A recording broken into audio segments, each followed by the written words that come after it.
예, 이번 시간에는 제8장 죽음에 관한 두 가지 놀라운 주장입니다. 얼마나 놀라운지 한번 어떤 주장을 하는지 죽음에 관해서 한번 이철호 선생님께서 한번 이번 장 요약해 주셨으면 좋겠습니다. 네, 죽음에 관한 놀라운 두 가지 주장. 좀 중간 부분에 쉬어가는 느낌으로 이 챕터가 이제 포함이 되어 있는데요. 이제 흔히들 하는 얘기들에 대해서 이제 셀리 케이건이 그거에 대한 반박이죠, 또 반박을 하고 있는데요. 우선은 뭐 두 가지 주장 중에 한 가지를 먼저 이제 말씀드리면은 이제 나는 결코 죽지 않는다라는 소제목으로 시작하는데요. 그러니까 어떤 사람들은 자신이 이제 죽을 것이라는 사실을 믿지 않는다고 합니다. 네. 예, 그런 사람이 있나요? 죽지 않는다고 믿는 거? 나는 죽지 않는다, 결코 죽지 않는다라고 주장하는 사람이 있을까요? 혹시? 주변에서 쉽게 찾기는 어렵죠. 속은 모르겠죠. 겉으로는 그렇게 얘기를 해도. 예, 그런데 비슷한 얘기죠. 저는 많이 봤었어요. 사실은 이번 장이 이철호 선생님 쉬어가는 장이라고 했는데 저는 너무나 많이 와닿았어요. 실제로 이런 사람은 많이 못 봤을 거예요. 근데 저는 많이 봤어요. 이따가 그 얘기는 한번 첫 번째 이야기 나누면서 한번 저도 말씀을 드리도록 하겠습니다. 아마 이제 첫 번째 그 주장을 이제 두 가지로 해석을 해서 이제 논박을 하고 있는데 아마 그 이후의 내용이 좀 포함될 것 같아요. 첫 번째로 이제 사람들의 그 주장을 두 가지로 좀 구분을 해요. 이제 셀리 케이건이 생각하는 한 가지는 이제 인간으로서 죽음을 맞지 않는다. 이고 두 번째는 육체적으로 죽음을 맞지 않는다 이렇게 생각을 한다라고 얘기를 하고 있습니다. 첫 번째 인간으로서 죽음을 맞지 않는다라는 것은 인간, 의식이 있고 생각을 하는 존재로서 죽음을 맞이하게 될 거라고 생각하지 않는다고 해요. 그러니까 사람들은 왜 이렇게 주장을 하느냐 생각을 해보니까 사람들은 죽은 상태를 떠올릴 수가 없기 때문에 본인들이 인간으로서 죽지 않는다라고 생각을 한다라고 하네요. 죽은 상태를 떠올릴 수 있나요? 오게라 선생님은 본인의? 떠올릴 수 없죠. 떠올릴 수 없습니다. 상상이 잘 안 돼요. 그러면 죽지 않는 건가요? 상상할 수 없기 때문에? 아니요. 죽긴 하겠죠? 한 번도 죽어본 적이 없기 때문에 모르는 거 아닐까요? 신체적인 죽음이야 타인의 죽음이라든지 그걸 상상해 볼 수 있지만 인간적인 인격체로서의 죽음은 사실 쉽게 인격이 없어지나? 잘 생각이 안 될 것 같아요. 조금 왜 이게 막상 이 질문을 받으면은 그렇네? 그러면 정말 우리는 죽지 않는 건가라고 생각은 안 할 것 같은데 셀리 케이건이 이 주장들을 반박을 하면서 이제 그 명제로서 이제 해석을 했을 때는 이제 마음으로 그려볼 수 없다면은 그거를 믿을 수 없다. 이런 주장으로 바꿀 수 있다라고 얘기를 해요. 사실은 그 전제를 받아들이기 이전에 셀리 케이건은 이거를 뭐 사람들은 미스터리라고 생각하는데 전혀 미스터리가 아니다.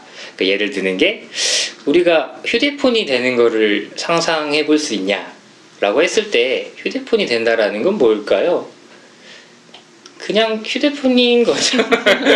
사실 뭐 특별한 의미가 있는 게 아니에요. 연필이 되는 것도 마찬가지고 마찬가지로 사실 설명할 게 없기 때문에 상상할 수 없는 거지. 굳이 그거를 뭐 상상을 못해서 어떤 미스터리가 있고 죽지 못한다 이런 건 아니다라고 얘기를 하고 있어요. 우선적으로는.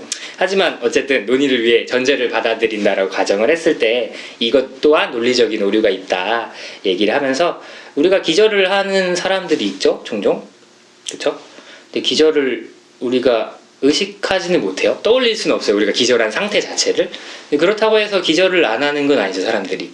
예, 마찬가지로 꿈이 없는 잠 또한 우리는 그때 의식이 없기 때문에 꿈 없는 잠 상태를 우리가 상상할 수는 없지만 꿈 없는 잠은 존재를 하죠. 네. 예, 그렇기 때문에 이런 논리적인 오류가 있기 때문에 그 전제를 또 받아들일 수는 없다라고 얘기를 하고 있고요.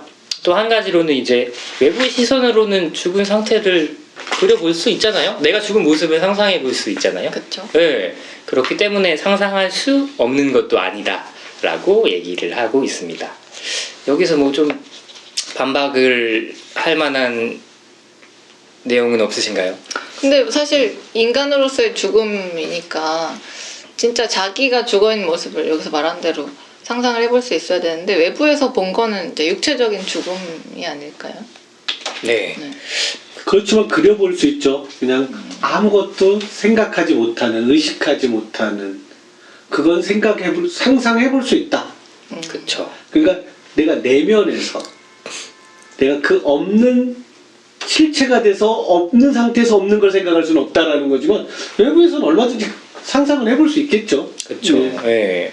우리가 이런 상상할 수 없다라고 생각을 하는 이유는 이게 우리가 외부자로서 내가 죽은 모습을 보기 때문에 우리가 상상할 수 없다라고 생각을 하는데 사실은 굳이 이거를 우리가 외부에서 나를 보더라도 내가 죽은 걸 상상할 수 있다라는 건 상상을 할 수가 있다라고 얘기를 하고 있어요.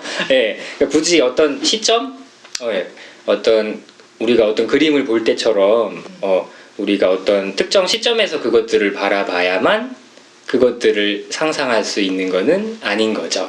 예, 그렇기 때문에 우리는 그 첫 번째 전제, 마음으로 그려볼 수 없다면 믿을 수 없다라고 얘기했지만 사실 우리는 죽은 모습을 상상할 수가 있는 거죠. 네. 예, 그렇게 반박을 하고 있습니다. 셀리 케이건은. 네, 그런 게 이제 첫 번째로 이제 죽은 상태를 떠올릴 수 없기 때문에 우리는 죽지 않는다라고 하는 논제에 대한 반박이었고요. 두 번째로 아까 얘기했던 부분들은 이제 육체적으로 죽지 않는다라고 하는 지점인데요. 정말 근데 이렇게 믿지 않는 사람들이 있을 것 같기도 해요. 생각해보면은. 그러니까 영혼을 믿는 사람들 입장에서는 육체적으로는 죽지만 뭐 영혼은 살아있다라고 생각할 수도 있는 거 아니에요? 그렇죠. 그거가 근데 이제 네 육체는 죽지만 이제 인간으로서의 나는 살아남는다라고 생각할 수 그렇게 있겠죠. 떠올릴 수 있겠죠? 그 얘기보다는 네. 실제로 죽어. 이 책에서도 나오지만 그런데 난 받아들이기가 어려운 거예요. 그러니까 육체적으로도 죽어. 우리는 알고 있어. 근데 이걸 진심으로 받아들이지 못한다라는 거예요.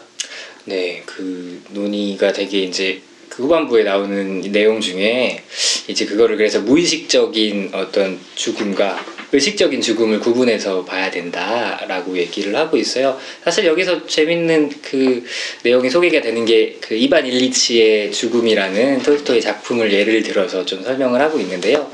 읽어보신 분들 뭐 이 방송을 들으시는 분들은 책을 다 좋아하시니까 읽어보셨겠지만 내용을 간략히 말씀드리면은 그러니까 이반 일리치라는 사람이 이제 살아가고 있었는데 어느 날 이제 넘어지면서 심각한 부상을 당하게 돼요.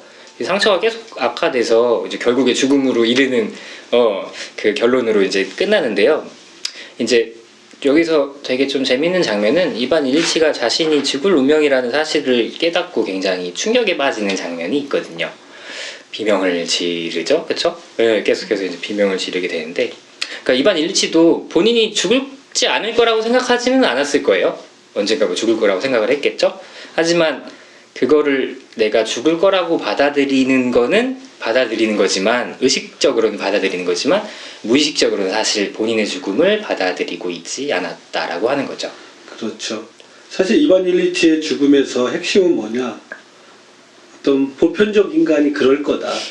우리는 죽어. 말로는 쉽게. 우리 언젠가 죽어. 우리 죽지 당연히 죽지 우리는. 그런데 우리는 다 무의식적으로는 죽지 않을 거다.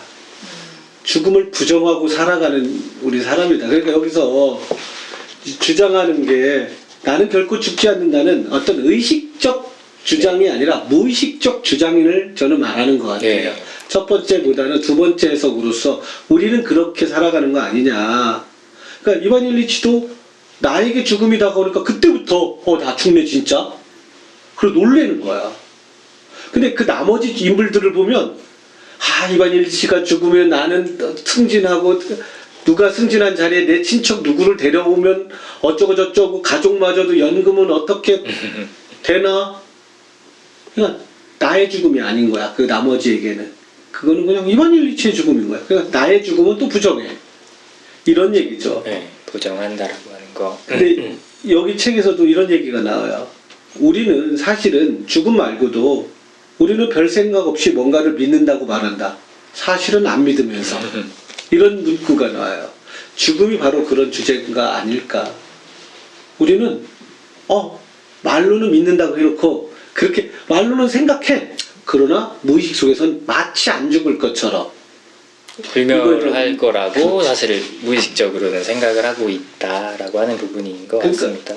저는 그렇게 생각해요. 또 이게 안 믿는 거냐, 너무나 두렵거나 아니면 받아들이기가 어려우니까 받아들이지 않는 거냐. 믿는다라는 개념이 아니라 수용하기가 어렵다라는 어려운 걸 거죠. 수도 이거 있을 수 믿고 안 있겠어요. 믿고의 차이가 네. 아니라, 그러니까 그런 얘기가 나와요. 이 책에서도 또 하나 되게 재밌는 얘기가 나오는데, 어떤 사람이 임사 체험을 했어. 죽었다 살아났어. 그리고 새로운 삶을 살고, 진짜 죽음 가까이 갔다 오니까 나 이렇게 살아서는 안 될 것 같아. 변화한 거죠. 네. 변화를 해요. 그럼 여러분들 죽어 안 죽어? 죽죠. 바뀌어야 되는데 왜 이렇게 나는 왜 똑같이 못하는 살고 있죠. 걸까? 바꾸지 못하려는 거야. 그 얘기는 우리는 마치 안 죽을 것처럼 이 세상 사는 거 아니냐. 셀리 케이거는 그런 맞아요. 얘기예요. 행동이 변화하는 부분들이 진짜 우리 정신과에서는 인사이트가 있다고 하지. 트루 인사이트, 진정한 우리가 병식이 있으면 병을 고치고자 노력한다고 하는데, 진짜 우리가 죽음에 대한 확고한 내 신체적 죽음, 내 육체적 죽음, 아니 이 세상에서 한 번밖에 안 산다는 그걸 명확하게 깨닫는다면 여러분들 그렇게 살겠냐? 오히려 선생님, 이철호 선생님 그따위로 살 거야? 죽을 건데? 안 죽을 거라고 생각하나 봐요. 아직 영원할 거라고 나는. 예. 그러니까 그런 예가 우리도, 저는 어떤 때 그러냐, 종종 우리 장례식장 가면 네. 참 허무하다 삶이, 우리 죽는데 왜 이렇게 살고 있지? 그래서 한 약발 한 2, 3일도 못 가는 것 같아. 그러니까 그런 거다. 우리는 밀어내는 건 아닐까, 이런 얘기를 가져봅니다. 아마 그러면서 우리가 그렇게 주장하는 건 아니냐, 셀리 케이거는 네. 주장하는 것 같아요. 되게 핵심적인 내용이기도 한 것 같아요. 책 전체를 또 관통하는 내용이기도 한데 이 부분이 의식적인 수용과 무의식적인 부정. 예. 그렇습니다. 자, 이제 뭐 두 번째 네, 아직 주장. 한 가지가 또 남았죠. 예, 두 번째 주장은 어떤 주장이 있는지. 두 번째 주장은 인간은 모두 홀로 죽는다라는 주장이라고 합니다. 예. 오열의 선생님 이런 얘기 많이 들어봤어요. 어차피 우리는 혼자 죽어. 혼자 가는 인생. 그렇지. 그리고 또 하나 뭐 남겨지는 거 하나도 없고 뭐 가져갈 수 없어. 혼자 죽고 죽어도 가져갈 거 아무도 없어. 빈손으로 간다. 빈손으로 간, 이런 얘기도 많은데, 나중에는 셀리 케이건의 빈손으로 간다를 한번 정말 좀 분석해달라고 해요. 그러니까 메일을 보내야 되나? 왜 홀로 죽는 거야? 이 말에 대한 이야기를 네, 그 말에 대해서, 그 말에 대해서 이제 셀리 케이건이 반박을 합니다. 네, 이렇게 사실 이런 얘기를 할 때는 다 뭔가 먼 산을 바라보면서 거창한 얘기를 하는 것처럼 잘 들어봐, 인간은 모두 홀로 죽어, 아주 진지하게 얘기를 하게 되죠. 네. 이런 것들에 대해서 이제 셀리 케이건은 일단은 그 의미에 대해서 뜯어보면서 하나하나 좀 반박을 하고 있어요. 첫 번째로 이제 홀로 죽는다고 하니까 다른 사람들이 지켜보지 않는 곳에서 죽는다라는 의미인가? 하지만 그렇진 않죠. 네, 사람들이 보는 앞에서 우리는 죽죠. 뭐 이런 의미는 아닐 것 같아요. 그러니까 혼자 죽을 수도 있지만 뭐 의사들이나 간호사들이나 가족들이 임종을 지키는 경우도 많으니까 모두 홀로 죽진 않잖아요. 네, 홀로 죽진 않고 홀로 죽는 사람도 있겠지만 예, 그건 아닌 것 같아. 다른 의미로는 그러면은 다른 사람과 함께 있어도 결국은 혼자서 죽음을 맞이할 수밖에 없다는 뜻일까? 라고 얘기를 합니다. 뭐 반박을 하죠, 바로. 뭐라고 반박하셨죠? 이 전쟁터의 상황에서 같이 죽어가는 경우들이 있어요. 이제 전쟁 막 총탄이 날라오고 옆에 김일병 죽고 막 최일병 죽고 이런 상황들이 있죠. 물론 이렇게 얘기할 수도 있을 것 같습니다. 하지만 두 사람이 협력해서 죽는 건 아니지 않냐, 힘을 합쳐 죽는 건 아니지 않냐. 셀리 케이건은 동반 자살의 경우를 좀 얘기를 해요. 그러니까 협력해서 전쟁터에서 죽는 거는 서로 협력한 게 아니지 않냐. 각자 불가피하게 따로지만 같이 죽지만 따로따로 아니냐. 근데 그 협력적으로 죽는 게 또 있다. 반박을 하죠. 동반 자살이라고 네, 얘기를 합니다. 동반자. 같이 우리 죽자라고 얘기를 하고 함께 같은 방법과 시간에 죽게 되니까 협력해서 이제 죽는 거라고도 뭐 할 수 있겠죠. 예. 네. 그렇게 얘기를 하는데 또 반박을 하는 것들이 네. 하지만 대신이라는 측면은 없지 않냐. 그러니까 홀로는 뭐 홀로의 반대로도 볼 수 있을 것 같아요. 그러니까. 혼자 죽는다와 이제 대신 죽을 수 없다. 죽는다라고 얘기할 수 있으니까 누군가 나를 위해서 나를 위해서 네. 또는 어떤 사람을 위해서 대신 죽어주지 못한다. 네. 뭐 여기에서는 무슨 연주를 누가 대신 맞아요. 같이 그런 협력해서 연주하고 있는데 뭐 어떤 바이올린 주자를 대신해서 연주해 준다든지 그거는 그건 가능한데 불가능하죠. 예, 죽음은 그럴 수가 없지 않느냐 뭐 이렇게 얘기를 한다고 하는데 뭐 여기서 뭐 이전에 소설 얘기도 하는데 뭐 예전에 이제 역사적으로 남북 전쟁 얘기를 하면서 사람을 고용해서 대신해서 죽게 했던 역사적으로 뭐 그랬던 적이 있었다고 해요. 돈을 주고 이제 네, 사는 거죠. 그 얘기는 뭐냐면 남북 전쟁 당시에 미국에 좀 다 참전을 해야 돼. 징병을 하니까. 징병을 예. 나 가면 죽을 것 같으니까 부자들은 돈을 주고 너 대신 군대 좀 가. 이건 좀 대신 죽어주는 거거든요. 그런 얘기를 네네. 하면서 또 반박을 하죠. 그러면 그게 뭐 아닌가? 다른 주장인가? 그럼 또 뭐라고 또 그래서 다른 가정을 하는 인간은 모두 홀로 죽는다는 주장은 나의 죽음은 오로지 나만이 겪을 수 있다라는 주장인 건가? 이렇게 해석을 합니다. 어떤 사람이 대신 죽으려고 전쟁을 대신 참여했지만 결국 죽는 거는 내가 죽는 죽는 거다. 거죠, 그렇죠? 그런 주장인가? 셀리 케이거는 이런 예를 들어요. 머리카락을 자르는 예를 드는데 머리를 자르는 거 그리고 또 이제 뭐 수술을 받는 거 이런 거를 받는 거는 내가 받는 거죠. 예. 예, 내가 점심을 먹는 것도 내가 먹는 거죠. 누 대신해서 먹어줄 수는 없죠. 그러니까 사실은 뭐 죽음뿐만 아니라 다 그렇죠. 머리를 자르는 거나 수술을 받는 거나 다 내가 하는 거다. 그러니까 뭐 그게 거창하게 죽음만이 꼭 뭐 홀로 죽는다. 그러니까. 예, 얘기할 수는 없다라고 하는 거죠. 그러니까 죽음에만 있는 속성은 아니다. 네. 그렇게 거창하게 홀로 우리는 어차피 홀로 죽어. 그냥 그저 문학적 은유일 뿐이다. 그거는 무슨 죽음에 대한 심오한 가치와 엄청나게 죽음의 막, 예. 비밀을 간직하고 있는 그런 표현이 아니다. 그런 주장이 아니니까 이거는 내가 머리 깎는 거야. 내가 밥 먹는 거야. 그 수준밖에 안 네. 된다. 그러면서 이거는 또 재밌는 반박인 것 같아요. 그러니까 셀리커 의견의 주장은 이런 거죠. 뭐 심오한 것처럼 얘기를 하는데 사실 뭐 별다른 얘기가 아니다. 그거 가지고 뭐 엄청난 의미가 있는 것처럼 주장을 하는데 나는 용납할 수가 없다. 이렇게 얘기를 하고 있는 것 같습니다. 그러면서 마지막으로는 그러면 심리적 차원의 주장으로 볼 수 있지 않겠냐. 나 홀로 죽는다는 것은 죽음을 맞이하는 인간은 그 순간 죽음의 순간 모두 홀로 고독해져서 홀로인 홀로 상태인 거죠. 그런 심리 상태로 고독의 심리 상태를 겪는 건 아닌가 이렇게 추측해놓고 또 그걸 또 반박합니다. 그게 급사하는 사례인 거죠. 그냥 그러니까 홀로라고 표현했던 건 이제 은유적인 표현으로서 고독이라는 심리 상태인데 갑작스럽게 죽은 사람은 사실 그런 심리적인 고독을 느낄 새 없이 죽어버리잖아요. 예, 그렇기 때문에 그것도 수면 중에 죽는다든지 받아들일 수가 없다 얘기를 하고 있어요. 그래서 또 그래요. 그럼 예를 두자. 자신이 죽어가고 있다는 사실을 인식하는 모든 인간이 홀로 죽는다. 이렇게 또 이제 예를 두면서 합니다. 그래서 마지막으로 또 이것도 반박을 해요. 마지막 이제 반박인데요. 소크라테스나 이제 영국의 철학자 데이비드 휴메 사례를 드는데요. 휴메 사례가 저는 좀 인상적이었는데 죽는 순간까지 사람들과 함께하고 같이 둘러 앉아서 이야기도 하고 유쾌하고 즐겁게 웃다가 갔다고 하네요. 그러니까 사실 은유적인 표현이라고 해도 홀로 죽지 않았던 거죠. 고독은 없었던 거죠. 예, 이렇게 반박을 하고 있습니다. 그러니까 이번 챕터에 되게 재밌는 것 같아요. 흔히 죽음과 관계된 두 가지 주장. 첫 번째 주장은 뭐다? 우리는 인간은 죽지 않는다. 나는 결코 죽지 않는다.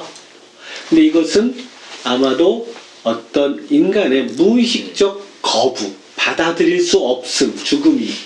그 이유가 두렵던 어쨌든 아니면 우리는 마치 무의식적으로 죽음을 거부하고 받아들이지 못하고 죽지 않을 것처럼 살아가는 우리의 인간의 모습을 보여주는 예가 됐고요. 두 번째, 좀 뭔가 죽음을 거창하게 얘기하려고 인간은 모두 홀로 죽는다. 이게 무슨 죽음의 엄청난 비밀을 간직하고 있고 죽음의 깨달음을 주는 것처럼. 근데 그거 아니다. 인간은 그렇게 홀로 죽지 않는다. 그거 그냥 거창한 게 아니다. 그냥 거창한 주장이 아니다. 그 죽음에만 국한된 게 아니라 밥 혼자 먹는 거나 머리 혼자 내가 직접 혼자 깎는 거나 똑같은 거다. 그래서 거기에는 별 대답이 없다. 이런 얘기를 나옵니다. 오늘 한번 두 가지 죽음과 관련돼서 네. 우리가 재미난 좀 흥미로운 두 네. 가지 주장을 셀리케이건이 뭐 반박했다기보다는 분석을 해준 것 같아요. 분석해준 걸 들었는데 어떠셨는지 오해를 선생님. 저는 그 인간은 일단 두 번째 주장에서 인간은 홀로 죽는다. 저는 그렇다라고 생각하고 살아왔거든요. 그렇긴 혼자- 하죠. 생각 따지고 보면은. 근데 이렇게까지 나눠서 우리가 생각을 해볼 수 있구나. 홀로라는 말에 이렇게 많은 의미가 있고 결코 홀로 죽는 게 아닐 수도 있겠다 라는 생각이 들었고요. 저는 문득 그 넷플릭스에서 지옥이라는 드라마 드라마죠? 보셨어요? 거기에 이제 어떤 환영이 나타나서 너는 언제 죽을 것이다 라고 이제 고지를 해주고 가면 실제로 뭐 3일 이후에 죽는다라고 고지를 받으면 3일 이후에 죽는 그런 내용이잖아요. 근데 그렇게 내가 고지를 받는다면 나는 남은 인생을 어떻게 살 것인가? 아까 그 질문을 하셨을 때 왜 이렇게 형편없이 사냐? 그런 생각도 들었습니다. 그러니까요. 근데 우리는 고지 받았어요. 그게 한 100년 정도의 갭을 두고 언제일지 모른다는 거지. 근데 큰 흐름에서 보면 맞죠, 예. 죽어 우리. 그래서 저는요 사실은 예전에 우리 휴대폰에 상태 메시지 네네. 카카오톡 지금도 있고 예전에 PCS 입고 할 때 우리 아주 어렸을 때 저 앞에 액정에 화면에 화면에 뜰 때 딱 해놓을 수가 있었어요. 그때 네. 8자가 들어가요. 8자를 새길 수 있었어요. 그때 저는 새겼던 문구가 넌 언제 죽을지 몰라. 좀 아이들이 친구들이 그래. 너 왜 이렇게 섬뜩한 문자를 사귀냐. 그때는 뭐 저의 다짐이기도 했었는데 하여튼 그렇습니다. 이철호 선생님 뭐 혹시 이건 챕터 읽으면서 네, 사실은 아까 이제 무의식적으로 죽음을 받아들이지 않는다 이 부분이 되게 좀 중요한 부분이라고도 말씀드렸는데 한 가지 이 문장은 제가 읽어드리고 싶어서 제가 읽어볼 텐데요. 사실은 이 문장 자체는 이제 셀리커위건이 반박을 하는 사례로서 얘기를 하긴 한 건데 프로이트가 했던 말이라고 해요. 뭐 그러므로 시민분석 차원에서는 이렇게 이야기할 수 있다. 사실은 어느 누구도 자신의 죽음을 믿지 않는다. 또는 이렇게 표현해도 좋다. 우리 모두는 무의식 속에서 자신의 불멸을 확신하고 있다. 이렇게 얘기를 하고 있는데요. 사실은 정말 우리가 죽음을 받아들이고 내가 죽을 거라는 거를 알았으면은 이렇게 살고 있을까라는 생각이 계속 들어서 정말 피하고 있는 게 아닌가. 혹시 과학이 막 발달을 해서 불멸에 가까운 삶을 살 수 있는 게 아닌가라는 믿음을 안에 갖고 있는 건 아닌가 라는 생각을 했어요. 무의식적으로 저도 이 죽음에 대한 강의할 때 참 많이 인용하는 문구예요. 프로이드는 또 우리의 형님이니까 그냥 많이 인용하는데 저는 이렇게 살아가는 거 아까 그래서 제가 서두에 말씀드렸잖아요. 이 주장을 저는 너무나 많이 목격한다. 저는 겉으로는 죽는 걸 당연시하지만 우린 무의식 속에서 죽음을 거부하고 있는 건 아닌지 뭐 불멸을 확신하는 게 아니라 너무나 죽음을 없는 것처럼 생각하는 것이 아닌지 받아들이지 못하는 건 아닌지 생각해 봅니다. 그렇게 첫 번째 주장에 대해서는 그게 있고 이 책은 두 번째 주장에 대해서 셀리케이건 이렇게 말하면서 책을 맺습니다. 마지막 부분에 나오는데요. 인간은 모두 홀로 죽는다는 명제는 진실일까? 이 주장으로부터 죽음의 본질에 대한 통찰을 이끌어낼 수 있는 또 다른 해석 방식은 없을까? 많은 사람들이 계속해서 인간은 모두 홀로 죽는다고 말하고 있지만 나는 아직 그것을 의미 있는 주장으로 받아들일 수 없다. 다만 자신이 무슨 말을 하고 있는지 충분히 생각해보지도 않고 너무 쉽게 그런 말을 한다는 사실이 안타까울 따름이다.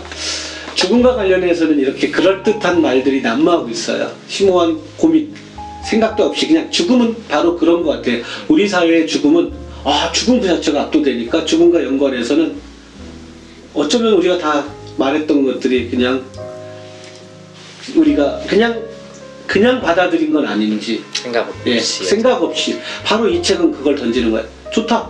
당신들 주장해도 좋다. 뭘 말해도 좋다. 그러나 죽음에 대해서 한번 충분히 생각해봐라. 아마 이 책은 전반적으로 이렇게 흘러가는 게 아닌가 싶습니다. 이번 장은 여기서 마치도록 하겠습니다.